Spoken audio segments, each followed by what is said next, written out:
Okay, how's everybody doing this evening? Of course, my name is Kent, and I do a nightly broadcast about the EOS blockchain.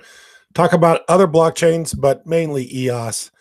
And I do these nightly, so we call it Nightly EOS. So anyway, I appreciate you listening. I appreciate you watching, and thank you very much. Hopefully, you get information about EOS and about other blockchains that help you make decisions about where you want to put your money in the future, where you want to be involved, and what you want to do. Because I think this is an exciting place to be. It gets more exciting by the day, as far as I'm concerned.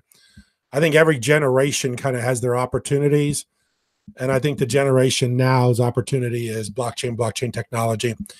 And I hope that this is something that people from today, from people that are trying to make some way for themselves in today's world, will take advantage of this opportunity, because I do think it's an extraordinary opportunity. That's why I talk about it every night, and that's why I do these broadcasts, hopefully to share the information and the exciting news of what's happening in the world of blockchain. So anyway, I'm going to share my screen with everyone, and I want to talk about something tonight that I find very exciting, kind of interesting, probably not the best news to be reporting for people that are living in this country, but very interesting as far as blockchain is concerned. And of course, the country is Venezuela. I can't say it very well.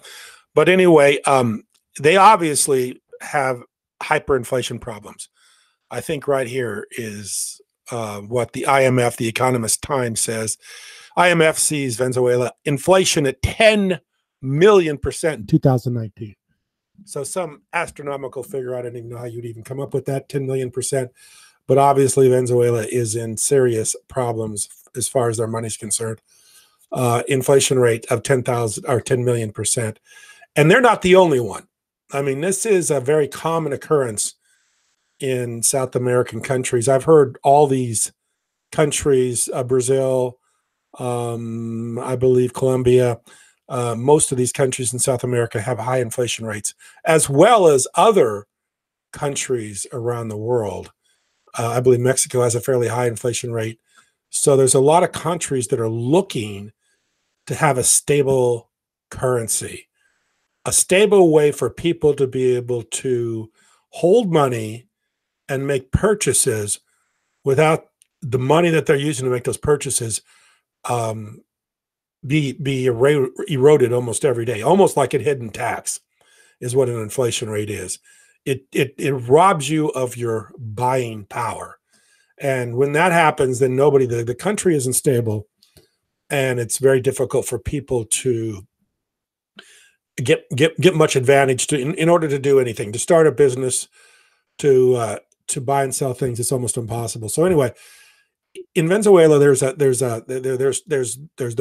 seeking a better way to handle the economy, the country's economy, and this particular economist, who looks like one of the nation's leading economists, is talking about how. And here we'll just read what he says right here. His name is Professor Aaron Almos, who dissected the reason for his country's current dependency on U.S. dollar in a new interview with CoinDesk.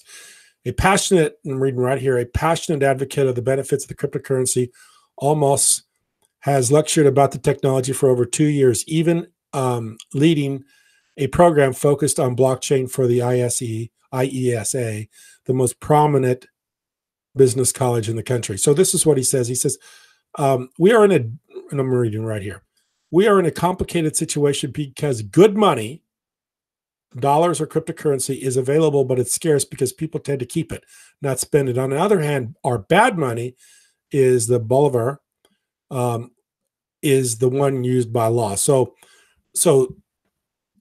the current money that they use has no value. So people are using other ways of holding money, which is cryptocurrency or the U.S. dollar. And of course, we know by the U.S. dollar, known for being world reserve currency, has a lot of issues too. And one of the issues is right now, the current administration is using dollars as a way to punish countries.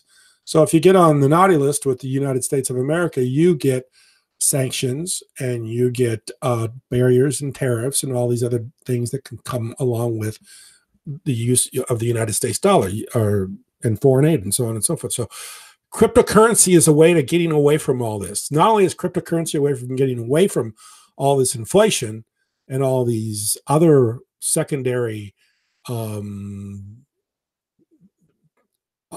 that go along with trading in currencies, like I just said with the U.S. dollar, and tariffs and inflation and tariffs and trade barriers and all this other stuff. This is the future.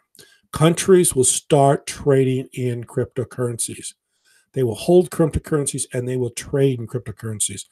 And I just want to read this here at the end, because he says right here at the very end, it says, two visions of one country. Of course, the outcome will be defined by who makes the reins of Venezuela's future, as almost puts it from January 10th. We have two visions of the same country. As The Economist recounts, there's an economic plan for 2019 to 2025 that theoretically includes blockchain and cryptocurrency. But this document has not been published nor seen by anyone, he said. On the other hand, it's unclear what position will be taken, as the administration is in charge, run by National Assembly's President Juan Guaido, hasn't issued further options about cryptocurrency within context of their plan for the Venezuelan economy. So there's a plan in place for Venezuela to go ahead and start using cryptocurrencies, mainly Bitcoin. So this is a thing.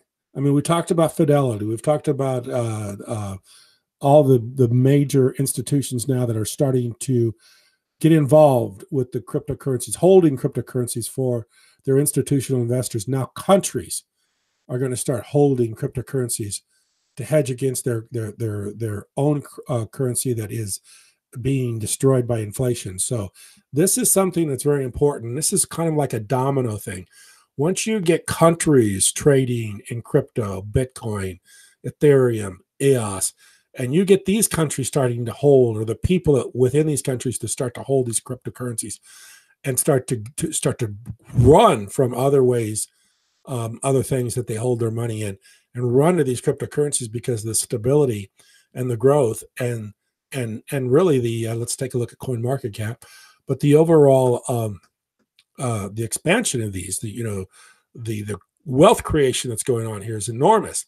So this is a place where people are going to want to be. And when countries and banks and major financial institutions start leaning towards this idea of cryptocurrency, start leaning towards countries and institutions trading this will be the new way of the future. And this will be what people use in the future. And this will be the way things are done.